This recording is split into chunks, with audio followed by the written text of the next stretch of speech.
बिस्मिल्लाहिर्रहमानिर्रहीम, अस्सलामु अलैकुम। मेरा नाम है Abdul Rafe and you are watching DARH show. हमारे साथ आज बहुत खूबसूरत गेस्ट मौजूद हैं जिनका नाम है एमन हारून। और आज का हमारा बड़ा इंटरेस्टिंग टॉपिक है ladies and gentleman.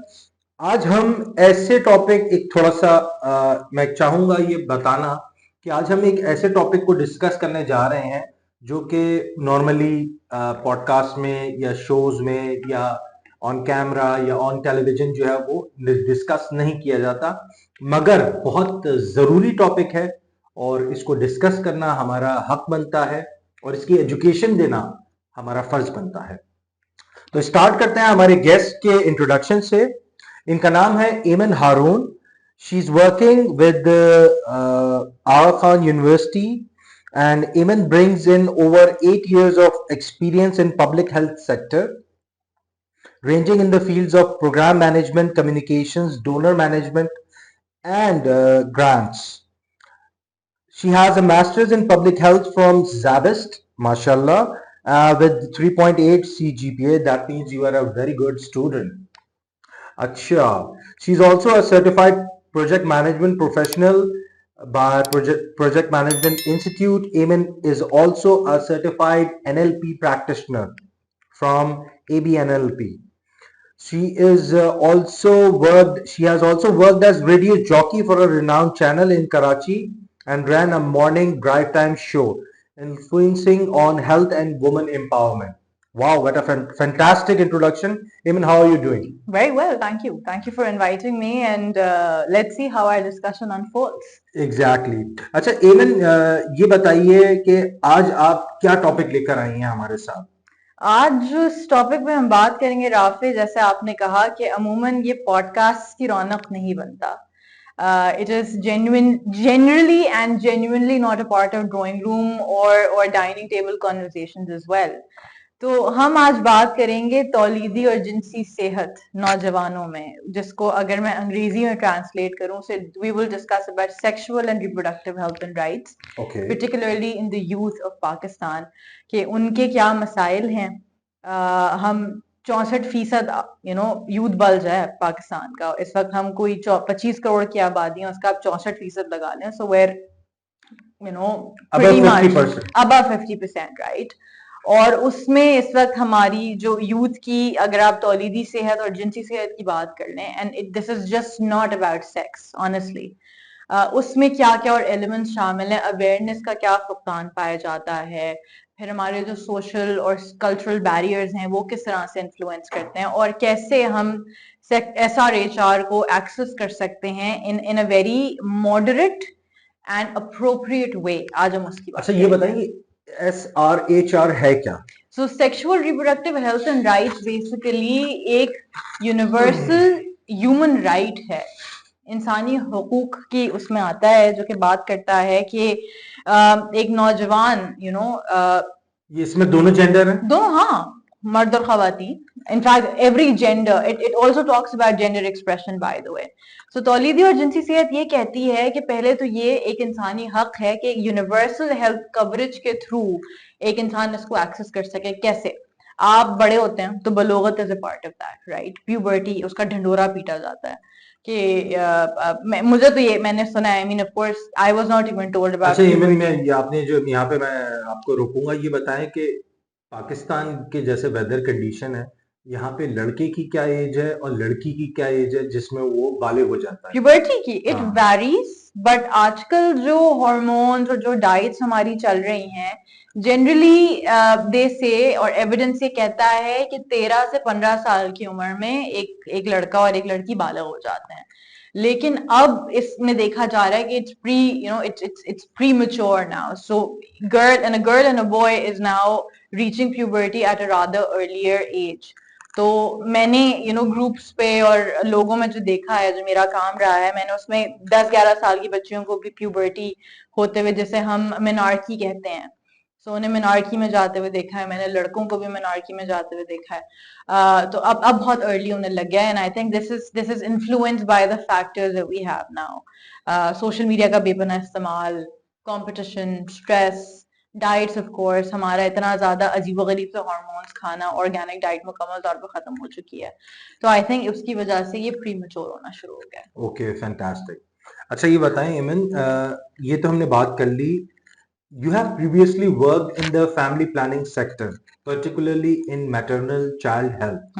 What do you think is the true reality of Pakistan? Very bad and very sad.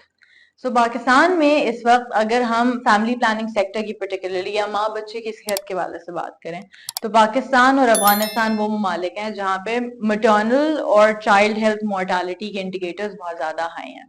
ठीक है, काफी हाई है। सो यहाँ पे आई थिंक हर 1000 में 83 या बल्कि नहीं 251 I think women are dying per 1000 या पर 100,000, और बच्चों का भी इसी तरह से वर्ल्ड बैंक की फिगर्स हैं, जो कि मुझे इस वक्त एक्यूरेटली याद नहीं है, but are indicators are not being met.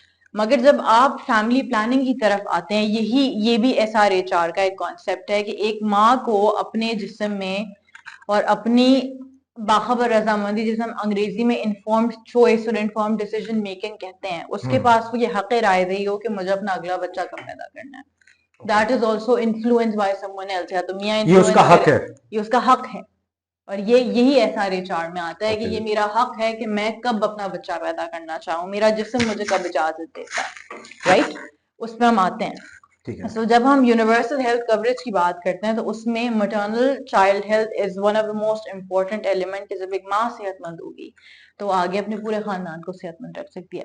Pakistan में अगर हम हमारे मौजूदा कॉन्ट्रासेप्टिव प्रेवलेंस रेट यानी माने हमल की शरह की बात करें, जिसका मतलब ये है कि एक साल के अंदर कितने शादीशुदा जोड़ों ने कॉन्ट्रासेप्शन इस्तेमाल की, जो कि अच्छा अब इसमें भी वैरायटी मौजूद है। ट्रेडिशनल मेथड जो कि पुराने हो चुके हैं, जिनको अब कहा जाता है मॉडर्न मेथड्स पर लेकर आओ, और मॉडर्न मेथड्स में भी परमानेंट मेथड्स पे ज्यादा लेकर आओ। This is what WHO is saying. So Pakistan की जो माने हमल की शरह है वो है 34%। ईरान की, हमारे पड़ोसी मुल्कों की देख लें आप, और आप अगर एक मुस्लिम कंट्री की बात कर लें, ईरान की 77% है। ठीक है, 71 से 77% के बीच में है। क्यों? और पाकिस्तान की 34% पे अटकी हुई है 2012 से। ठीक है, इसको बढ़ाने की कोशिश की जा रही है, लेकिन हमारे यहाँ जो प्रॉब्लम है, ऑफ कोर्स वही सारे बैरियर्स आ जाते हैं। तालीम नहीं है, सोशल बैरियर्स हैं, लोग क्या कहेंगे, हाई हाई कॉन्डम लेने के लिए जा रहा है या जा रही है, तो वो वाले मसले मसाइल। एक तो ये, दूसरा गवर्नमेंट की ओनरशिप का बड़ा प्रॉब्लम है। हमारे डेटा में बहुत डुप्लीकेशन पाई जाती है। तो ये तो मैंने अपने जाती एक्सपीरियंस में देखा भी when I was working with the family planning sector, because I have recently moved. I am still in the public health sector, but मेरा काम अब फैमिली प्लानिंग से बढ़ के थोड़ा सा डिफरेंट हो चुका है। लेकिन जो मैंने अपने काम में देखा, गवर्नमेंट की ओनरशिप नहीं है। तो दो दो इस वक्त मसले हैं, एक आबादी का और एक क्लाइमेट का। ये दोनों साथ साथ चलते हैं। जितनी ज्यादा आबादी बढ़ेगी उतना ज्यादा डिफॉरेस्टेशन होगी, उतना ज्यादा गाड़ियां आएंगी सड़कों पे, उतना ज्यादा दरख्त कटेगा, and it will lead to massive climate change, and we're looking अच्छा at the इवन यहाँ पे impacts of that. मैं एक चीज ऐड ऑन करूंगा, ये बताएं कि टेक्निकली स्पीकिंग पहले दौर में की बात की जाए, पहले दौर में खवातीन अपने घर में खुद काम करती थी, और उनके 8-8 10-10 बच्चे भी होते थे, सेहतमंद भी होती थी वो, और कोई प्रॉब्लम्स भी नहीं होती थी, और 100-100 साल तक जी भी लेती थी। ओके, अभी क्या हो रहा है, 2 बच्चे 3 बच्चे, और आपको ये पता होगा कि पहले जो है वो नॉर्मल डिलीवरीज होती थी, आजकल ये सिजेरियन का कॉन्सेप्ट बहुत ज़्यादा आ गया है हमारे पाकिस्तान में। सवाल ये है कि ये जो सोसाइटी में चेंज आ रहा है कि अब जो खवातीन है वो 1-2 बच्चे 3 बच्चे में ही उनकी लिमिट खत्म हो जाती है, और पहले की जो खवातीन थी उनके 8-8 10-10 बच्चे होते थे, तो इसका क्या आप बताएंगी? आपने एक बड़ा इंपॉर्टेंट कीवर्ड इस्तेमाल किया, सेहतमंद का। हाँ, ठीक है, वर्ल्ड हेल्थ ऑर्गेनाइजेशन बात करता है healthy timing and spacing of pregnancy, जिसे हम कहते हैं HTSP, राइट? HTSP ये बात करता है कि एक प्रेगनेंसी से अगली प्रेगनेंसी के बीच में कितना वक्फा होना चाहिए। कुरान पाक भी कहता है कि जी एक बच्चे में और अगले बच्चे के बीच में कम से कम एक माँ एक बच्चे को 2.5 साल दूध पिलाए। अच्छा, इस पॉडकास्ट के थ्रू मैं ये भी बता दूं कि दूध पिलाना डज नॉट मीन कि फर्टिलिटी वापस नहीं आएगी, हरगिज नहीं। जैसे ही उस औरत को फिर से पीरियड्स होना शुरू होंगे और फर्टिलिटी विल बी बैक, जो कि जनरली 40 दिन के अंदर अंदर वापस आ जाती है। इस पे भी आते हैं जो कि पोस्टमार्टम फैमिली प्लानिंग की उसमें आती है।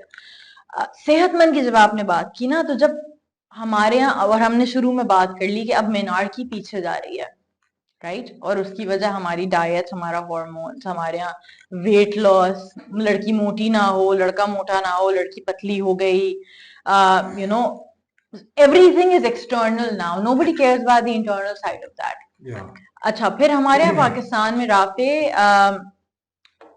आयरन डेफिशिएंसी एनीमिया बहुत ज्यादा पाया जाता है, खून की कमी बहुत ज्यादा है औरतों में, and again this is because of our extremely bad foods और द डाइट्स वी हैव। हमारा जो आए दिन आप सुन रहे होंगे, कभी कोई कीटो डाइट पे है, कभी कोई कुछ है, कभी कुछ है। पुराने वक्त की औरतें, आप मेरी बात कर लें, इस वक्त my mother is nearly 69 and I M 32, उनकी सेहत मुझसे बहुत बेहतर है, माशाल्लाह माशाल्लाह, right, she's almost 69, she's tough enough to work, she does everything, मेरा सुबह सुबह उठते के साथ मेरा नाश्ता, everything she does, और मैं घर जाकर ऑफिस से ऐसे पढ़ती हूँ जैसे पता नहीं क्या पत्थर तोड़ के आई हूँ, right, and my mother is extremely healthy, माशाल्लाह माशाल्लाह, compared to me, so उन्हें कोई she doesn't have any diabetes, no hypertension। आपकी मदर के कितने बच्चे हैं?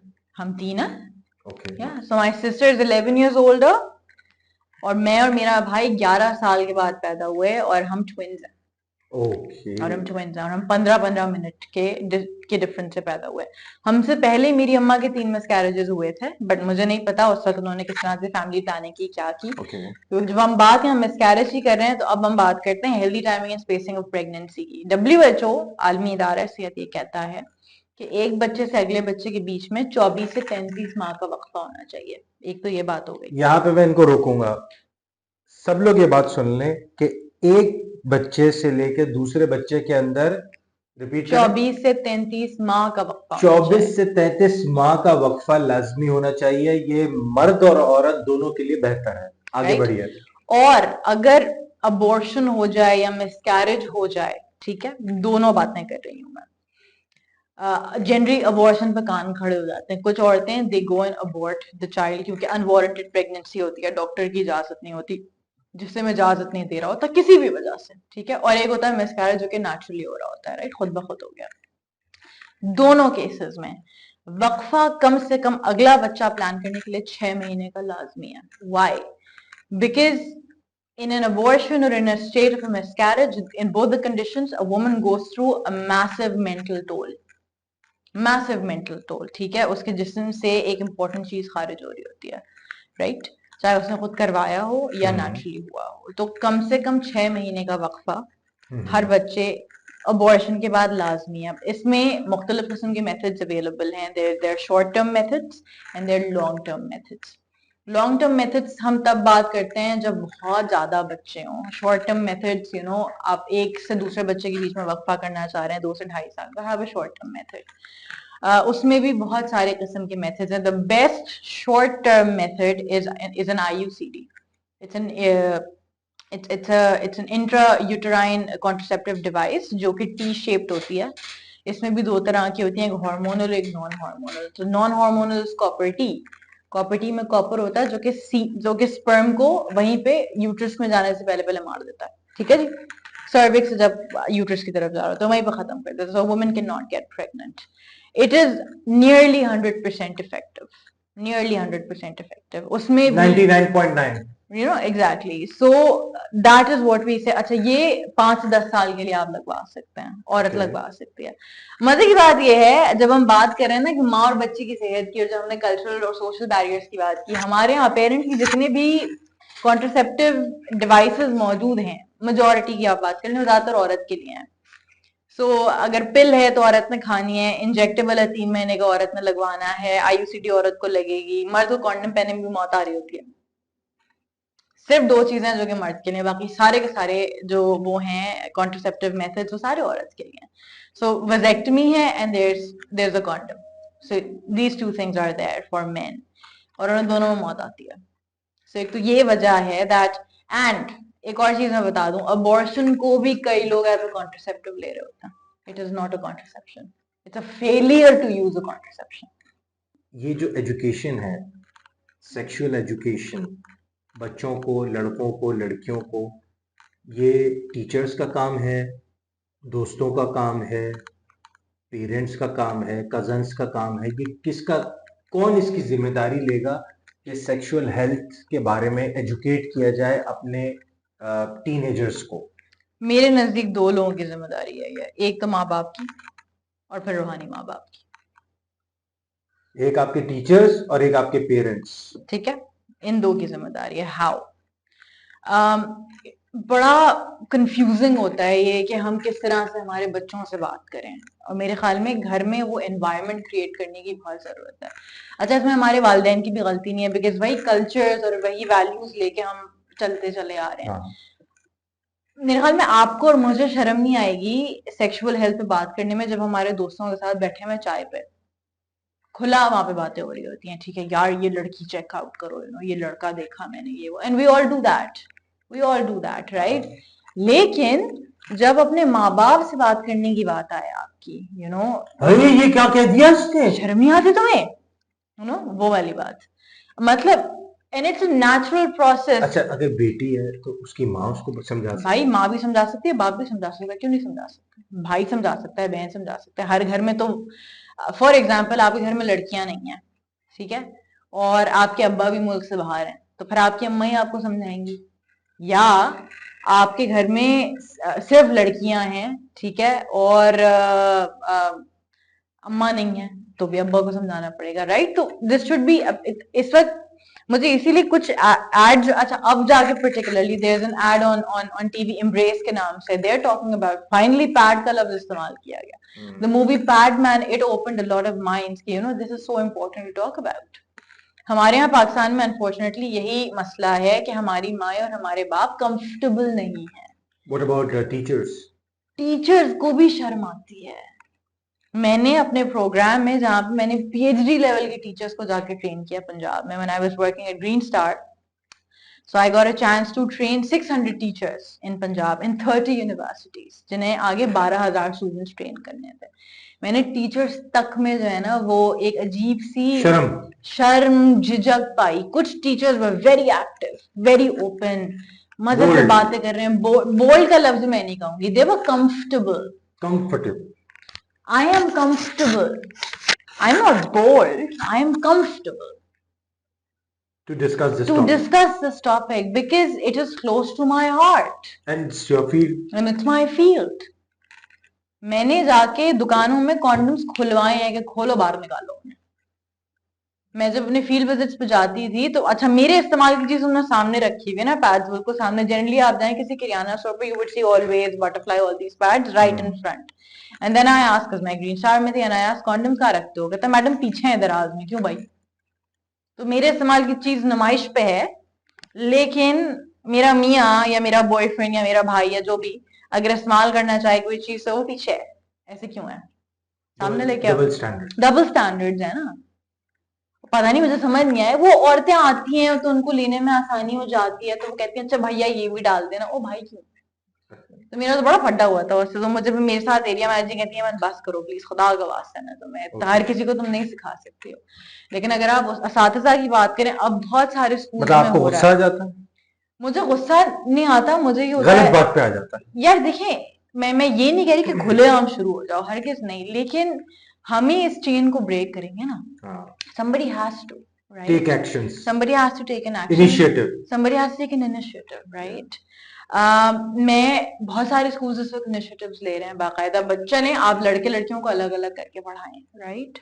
आप प्यूबर्टी के बारे में लड़की को बताएं, आप लड़के को बताएं कि देखो you will also go through puberty and this is what's going to happen to you. Because क्या होता है, आप इंटरनेट पे जाते हैं which is loaded with false information.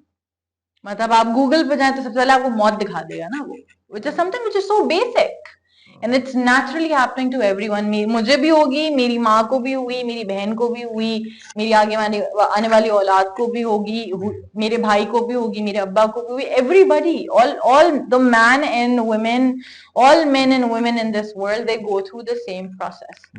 ठीक है जी? तो इसको मैं थोड़ा सा समराइज करता हूँ कि आप ये कह रही हैं कि वालिदैन की सबसे अहम जिम्मेदारी है कि वो अपने बच्चों को एजुकेट पहले से तैयार रखें ना, पहले से तैयार। और ये मेरे ख्याल से ये 6-7 क्लास या 8 क्लास में हो जाना चाहिए।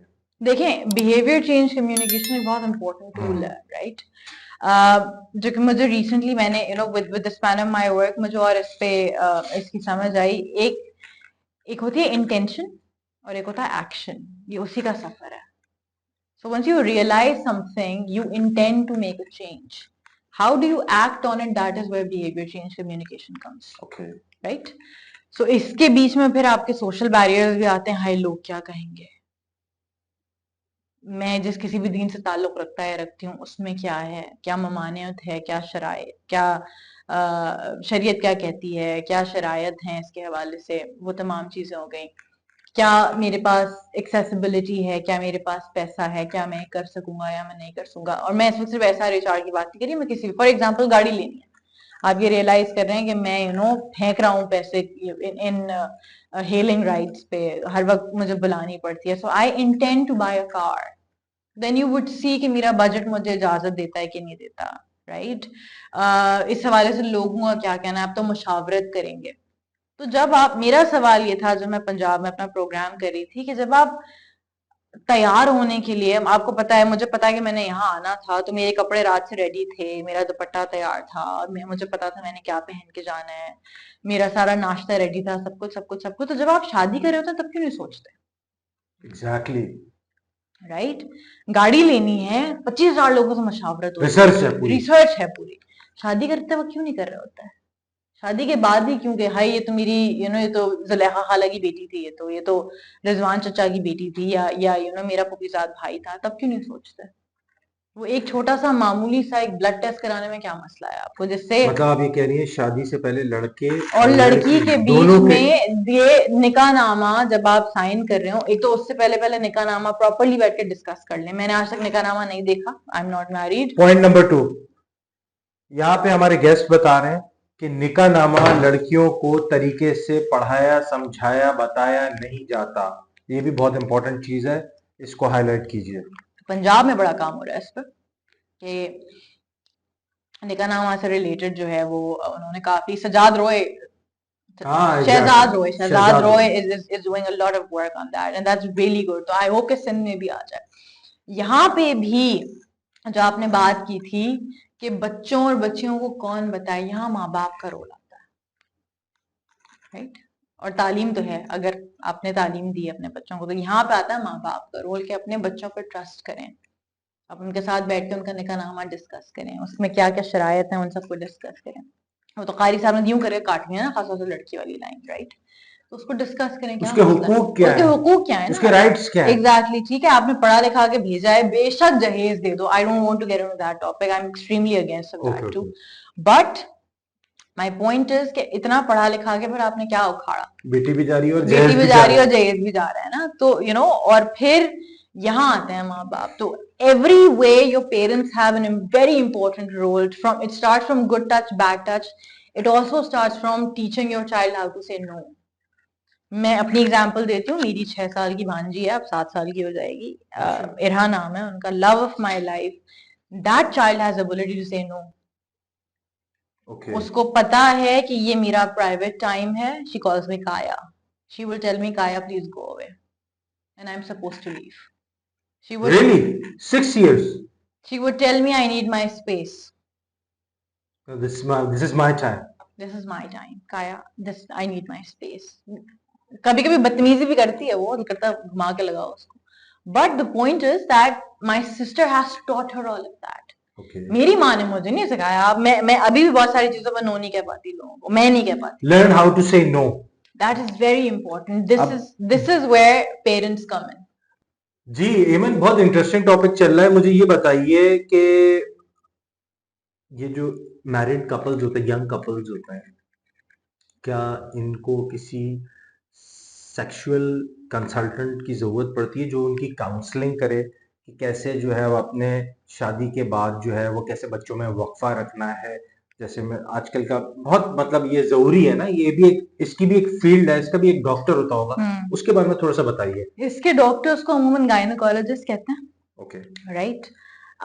और इनकी, अच्छा, अनफॉर्चुनेटली पाकिस्तान में even gynaecologist don't know a lot about family planning, लेकिन अगर हम बहुत बेसिक बुनियादी उसकी बात करें तो बिल्कुल ये भी प्री मैरिटल काउंसलिंग का हिस्सा होना चाहिए, जहाँ पे आप जितने भी मॉडर्न या परमानेंट कॉन्ट्रासेप्टिव मेथड्स हैं उनके बारे में बताएं, आप healthy timing and spacing of pregnancy के बारे में बताएं कि वो होती क्या है। आलमी इदारा सेहत ये कहता है कि जो healthy timing and spacing of pregnancy या HTSP वो एक बच्चे से लेके अगले बच्चे, इन दोनों दो बर्थिंग इंटरवल्स के बीच में जो इंटरवल पीरियड है, जो वो है वक्फा, वो कम से कम 24 से 33 माह का होना चाहिए, जो कि सालों में कितना बनता है? करीबन 2.5 साल, दो, करीबन दो से ढाई 2 साल से 2.5 साल। और इसमें माँ को लाजमी अपने बच्चे को दूध पिलाना चाहिए अपना। अच्छा, एक चीज और आजकल इवन ये भी बहुत ट्रेंड आ गया है कि बाजार और डब्बे के दूध चल रहे हैं, मार्केटों से दूध आ रहे हैं, और माओ ने जो आजकल की जो माएँ हैं वो बच्चों को दूध ही नहीं पिला रही, छोटे छोटे बच्चों को। देखें पता नहीं ये या तो कल ये एक मॉडर्नाइजेशन का भी हिस्सा हो गया है, ऑल्दो जाहिर है कुरान पाक में भी है कि एक माँ को एक अपने बच्चे को कम से कम 2.5 साल दूध पिलाना चाहिए। यहाँ पर मैं एक बात बता दूं कि दूध पिलाना जो है ना वो वक्फा नहीं है, although it is a method as well. उसको हम कहते हैं लैक्टेशनल एमेनोरिया, कि जब एक माँ दूध पिला रही होती है तो कहते हैं पहले 6 महीने में अमूमन खवातीन को माहवारी या पीरियड्स वापस नहीं आते, जरूरी नहीं है। कई औरतों को 40 दिन में भी आ जाता है, कईयों को 2 महीने में भी आ जाता है, कुछ को मैंने ऐसे देखा उन्होंने कहा साल भर वापस नहीं आए हमें, ठीक है। तो ये हरगिज एक advice from case to case, but it is not a very typical method of family planning कि जी ये वक्फा है, नहीं। तो 6 महीने तो एक्सक्लूसिव ब्रेस्ट फीडिंग जरूर जरूर करनी चाहिए। और 6 महीने पहला दूध तो बच्चे का लाजमी हक है, जैसे कोलोस्ट्रियम कहते हैं, जो कि बहुत गाढ़ा पीला दूध होता है, और अल्लाह ताला की ये इंतहाई एक तोहफा है एक बच्चे के लिए माँ की तरफ से। बच्चे का हक है, बच्चे का हक तो है, लेकिन माँ की तरफ से उसको तोहफा भी है कि उसमें एंटीबॉडीज मौजूद हैं, उसमें नेचुरल वैक्सीन मौजूद हैं, कुव्वत मुदाफियत के लिए वो दूध सबसे अच्छा होता है। तो ये तो कोशिश करनी चाहिए माँ को, बेशक उसका बच्चा चीखे मारता रहे, क्योंकि लाच नहीं करते ना कई बच्चे, चीखे मारता रहे, लेकिन माँ को चाहिए कि वो अपना पहला दूध जरूर जरूर पिलाए। और अगले 6 महीने तक एक्सक्लूसिव ब्रेस्ट फीडिंग, जिसमें बच्चे को पानी तक नहीं देना होता, तो वो माँ के दूध पर ही रहे। हाँ, कुछ माएँ होती हैं जिनमें दूध नेचुरली नहीं पैदा हो रहा होता है या कम हो रहा होता है, राइट, जो जो लैक्टेशनल उनके ग्लैंड्स हैं या हार्मोन्स हैं वो डिसऑर्डर्स हैं, कोई भी वजह की वजह से दूध नहीं बन रहा, तो they can move towards formula milk. However it's always preferred, medical sciences भी ये कहती है। अच्छा, एक बात मुझे मेरे फैमिली प्लानिंग सेक्टर के एक्सपीरियंस में पता चली कि माँ का दूध पीने से, खास तौर से जब माँ दूध पिलाती है अपने बच्चों को, it also prevents from breast cancer. एक मिनट, यहाँ पे मैं सबको मुतवज्जा करता हूँ ये सवाल सुनने कि क्या जो माँ अपने बच्चे को दूध पिलाती है इससे cancer, it can prevent, evidence suggests that especially in girl child, research ने साबित ये किया है। रिसर्च ने साबित किया है। और ये मुझे जब मैं ग्रीन स्टार में काम करती थी तो एक साहब थे जिना हॉस्पिटल में, I think he was an oncologist, बड़ा उनका तवील रिसर्च रही है ब्रेस्ट कैंसर पे और गायनोकोलॉजी पे, जिसमें उन्होंने हमें ये बताया था कि गर्ल बेबी गर्ल्स जिनकी होती हैं उन माओं में ज्यादा देखा गया कि उनमें ब्रेस्ट कैंसर की जो शरह थी वो कम पाई गई, क्योंकि उनके यहाँ बेटियां थी नंबर 1, और दूसरा वो उन्होंने अपनी बेटियों को खुद दूध पिलाया। तो दो चीजें यहाँ पे हमें देखने को मिलती हैं कि एक तो जो हमारे मुआशरे में हाई लड़की पैदा हो गई, एक तो ये उसको इस उस पर्टिकुलर बकवास को तोड़ सकता है कि तुम्हारे यहाँ तो बेटियां ही हुई चली जा रही हैं, और ब्रेस्ट कैंसर से बचाता है। और तीसरी बात यहाँ पे मैं एक बार आपको बता दूं राफे, कि लड़का होगा या लड़की होगी ये औरत से नहीं आता, ये मर्द से आता है, क्योंकि एक्स और वाई जो है वो ये मर्द से आता है, ठीक है। तो कभी भी ये, आई होप कि इस पॉडकास्ट को लोग सुने और शायद उनको समझ आ जाए, अल्लाह हिदायत दे सबको। औरत का कोई इससे लेना देना नहीं है कि उसके यहाँ लड़की पैदा होगी, मतलब कि जो लड़का। सास जो जुल्म करती हैं कि तुमने जो है वो तुम्हारे यहाँ बेटी पैदा कर दी, हाँ, वो दरअसल आपके बेटे का वो आपके कसूर बेटे होता का है। कसूर है वो, एग्जैक्टली। तो वो मर्द से आता है, उसमें औरत का कोई ताल्लुक नहीं है, तो अपने बेटे को सुनाओ ना। कितने मिसकॉन्सेप्शंस हैं हिम्मत, पता नहीं है ना, और इसके ऊपर कोई बात ही नहीं कर रहा। नहीं करता, क्योंकि लोगों को शर्म नहीं आती। मैं तो गैर शादीशुदा हूँ और मैं यहाँ पे खड़े होकर बातें कर रही हूँ। तो वो जो हमारे बैरियर्स है ना कि लड़कियां ये नहीं कर सकती, लड़कियां जो है वो साइकिल नहीं चला सकती या ये काम नहीं कर सकती। भाई हर घर के हालात अलग अलग होते हैं, राइट। मैं जैसे अपनी मेरी जो मैंने हम गाड़ी की बात कर रहे थे इस पॉडकास्ट से पहले, तो मेरे घर में कोई मर्द नहीं है, तो मुझे कल इत्तेफाक से मेरी गाड़ी डीलरशिप के पास ले जानी पड़ी, क्योंकि जब से मैंने अपना इदारा बदला है तो फ्यूल की कंजम्पशन और एवरेज गाड़ी का मुझे देखना पड़ रहा है। और वहां मुझे किस किस मर्द ने नहीं घूरा, जैसे पता नहीं मैं कौन सी खलाई मखलूक हूँ कि एक लड़की आ गई डीलरशिप पे, अल्लाह। एक साहब ने तो मुझे बाकायदा तौर पे यूं करके ना, मैं अपनी गाड़ी ट्रायल रन करा के वापस ला रही थी, और वो 2 गंदे से वाहियात स्पीड ब्रेकर्स हैं वहां डीलरशिप में, मुझे यूं करके देखा खा जाते थे नहीं। उसके उस आदमी के चेहरे पे मैंने हैरत देखी, मैंने परेशानी देखी, मैंने शायद तरस भी देखा। I saw a lot of emotions. Frustration. I saw a lot of emotions and I don't understand कि उनको in मसला one क्या था। picture. अरे भाई मतलब क्यों लड़कियां नहीं आ सकती डीलरशिप पे? Oh God. सो ये तक हुआ। सो ये मसला कब हल होगा? ये लड़के जो है वो लड़कियों को घूरना कब बंद करेंगे? यहाँ देखें, लड़कियां भी लड़कों को घूरती हैं, खाली अच्छा। खाली सर मैं आप सामने बैठी हूँ ना, I myself check out man. इसका मतलब ये आप ये एग्री करेंगी कि अगर यहाँ से अभी ब्रैड पिट गुजरेगा तो आप देखेंगी? Definitely definitely. अगर यहाँ से एंजेलिना जोली भी गुजरती है मैं तब भी देखूंगी उसको। ओके, मगर एंजेलिना जोली को क्यों देखेगी?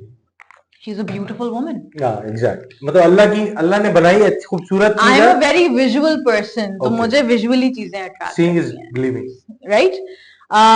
यहाँ पे भी वालिदैन और असातिज़ा का किरदार आता है, और ये भी एसआरएचआर का एक बड़ा इंपॉर्टेंट एलिमेंट है। अगर आपने बचपन से ही अपने बच्चों को एम्पावर करना शुरू कर दिया है ना, और ना बोलने की उनमें कैपेबिलिटी पैदा की है, किसी के मजाल नहीं है कि आपके बच्चे को कुछ कह सके।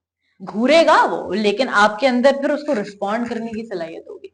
हम सबके साथ बचपन में या अभी भी कोई ना कोई सेक्सुअल अब्यूज हुआ है, राइट। किसी ने हमें छू दिया, किसी ने मार दिया, हरासमेंट हुआ है, राइट।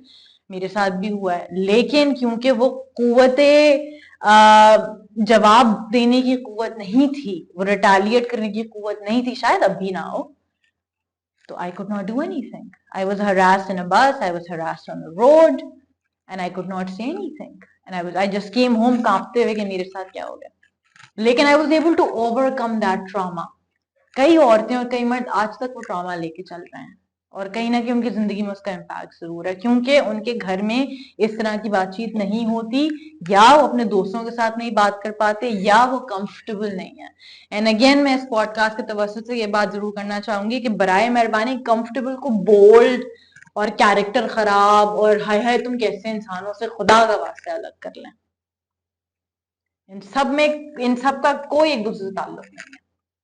ये हर किसी का बेसिक राइट है। हर किसी का बेसिक राइट है। ये अवेयरनेस की जरूरत है हमें। तो मिसेस खान भी तो जाके टीवी पे फजूली बातें करती है ना रिश्तों के मामले में, तो क्या वो बोल्ड हैं? वो कंफर्टेबल है, वो कर सकते हैं। जब मिसेस खान कर सकती हैं तो हम भी कर सकते हैं, ठीक है। और वो बाकायदा टीवी पे जाके बदतमीजी करती हैं, राइट। तो क्या क्या खवातीन को नहीं कहती हैं वो, मर्दों को क्या क्या नहीं कहती हैं, वो तो सुपरस्टार है, सुपरस्टार है ना वो आंटी, राइट। तो वो बंद करा देती है, but she is comfortable in that, right. और एंड आई थिंक कन्विक्शन जहां पे होगी ना, वहां पे लोग आपकी बात सुनेंगे। So there's a very thin line between these things. एमन, मैं आपको कहूँगा ये बड़ा सेंसिटिव टॉपिक है जो आज हमने डिस्कस किया है, और ये वक्त की ज़रूरत है, और मैं कोशिश करूँगा कि इसके बारे में मज़ीद कुछ डिफरेंट टॉपिक पे हम आपको इनवाइट करें। आज हमारी ऑडियंस को पता चला है कि इस पॉडकास्ट के ज़रिए कि क्या-क्या राइट्स हैं बच्चों के, बच्चों में वक्फा कब कब होना चाहिए, कौन कौन सी हम जो है वो प्रोडक्ट्स यूज़ कर सकते हैं जिससे इंसान को फ़ायदा हो सकता है, आदमी को भी औरत को भी। और मोस्ट इम्पॉर्टेंटली हमें ने अवेयरनेस फैलानी है, और इसको बोल्ड ना समझें, इसको बेसिक राइट समझें। Even you have last 2 minutes, audience आपको देख रही है, अपना एक अच्छा सा मैसेज देते हैं। I'm supposed to look in the camera? Yeah. So मेरा सिर्फ ये पैगाम होगा कि अपने बेटे और बेटियों दोनों को बराबर समझना शुरू करते हैं। जब आप एक दूसरे से ये उम्मीद रखते हैं कि ये मेरा कंधा है, तो वो लड़का भी हो सकता है, वो लड़की भी हो सकती है। मैं यहाँ पे बायोलॉजिकल और दीन की बात नहीं कर रही। हर घर के अपने अपने अलग अलग हिसाब किताब होते हैं, और अपने बच्चों में वो शऊर पैदा करें कि जब आगे उन्होंने अपनी जिंदगियां चलानी है तो उनके पास फिर वो क्या कहना चाहिए, वो फैसला साजी की ताकत हो, तो ये घर से आती है। और ये तब आती है जब आप उन्हें बचपन से ही या तो ना कहने की आदत डालें, या आप उन्हें इतना कॉन्फिडेंस दे दें अपने अंदर, वो जो सेल्फ बिलीफ है बड़ा इंपॉर्टेंट है कि मैं ये कर सकता हूँ। मैं बदतमीजी की बात नहीं करी, बदतमीजी कभी भी नहीं करनी चाहिए, लेकिन जो फैसला साजी की ताकत और कुव्वत है वो अपने बच्चों में जरूर दें। वो बहुत आप बचपन से भी दे सकते हैं, फाउंडेशन ईयर से भी शुरू कर सकते हैं, वो आप आगे जाके भी देख सकते हैं, क्योंकि अगर ये नहीं होगा ना तो फिर वो पिसेंगे और उनके साथ फिर वो हो रहा होगा जो आज हो रहा है। और उसमें उनके वालिदैन का, उनकी वैल्यूज का, उनके असातिज़ा का, उनका अपना सबका किरदार शामिल है। सो building confidence in your children, giving them the right exposure is your responsibility, and that also includes allowing them to access SRHR, that care. It is a human universal right. अब तो आलमी इदारा सेहत भी ये बात मानता है कि ये एक हक है जो कि बुनियादी तौर पर सबको देना चाहिए, कम से कम मालूमात जरूर, ताकि जब वो आगे अपने अपने खानदान, अपनी फैमिली बढ़ा रहे हो, तो वो इन्फॉर्म डिसीजन के साथ इस फैसले को लेके चलें कि मुझे कब शादी करनी है, मुझे मेरा पहला बच्चा कब पैदा करना है, मुझे मेरा दूसरा बच्चा कब पैदा करना है, क्या मेरी सेहत, क्या मेरी जेब, क्या मेरी बीवी की सेहत इस बात की इजाजत देती है या नहीं देती। तो ये करना आपकी मेरी जिम्मेदारी है। वरना इस वक्त पाकिस्तान में सालाना कहते हैं 10 मिलियन प्रेगनेंसीज होती हैं, जिसमें कोई 40 मिलियन जो है वो 10 मिलियन प्रेगनेंसीज होती हैं और 4 मिलियन जो है वो अनप्लान्ड होती हैं, जिसमें से 64% के आसपास जो है वो अबॉर्शन में चली जाती हैं। तो आप सोचें कितनी औरतें इस वक्त मर रही होंगी, और ये जो खून है ना वो आपके और मेरे हाथों में है उनका। तो मेरे ख्याल में वक्त आ गया है कि हम तौलीदी और जिनसी सेहत के बारे में खुल के बात करें। खुल के ना भी कर सकें तो कम से कम बात जरूर करें, एक छोटी सी तहरीक जरूर चला लें, और जब आप सवाल करेंगे तो उस सवाल से आपको 1000 जवाब मिलेंगे, और जवाब उनसे लें जो जानते हैं, ना कि उनके पास जो कि नहीं जानते हैं। क्योंकि अच्छी बात तो बड़ी देर में फैलती है, बुरी फौरन फैल जाती है। तो मेरे ख्याल में अब वक्त आ गया कि हम अच्छी बातों को आगे लेके चलें और एक दूसरे का ख्याल रखें। Thank you. Thank you so much, ladies and gentlemen. That was Ayman Haroon. You were watching the ARH show. हमारे चैनल को सब्सक्राइब करें, शेयर करें, और फिर मिलते हैं इंशाल्लाह आप लोगों से नेक्स्ट एपिसोड में। अपना बहुत सारा ख्याल रखें। Thank you.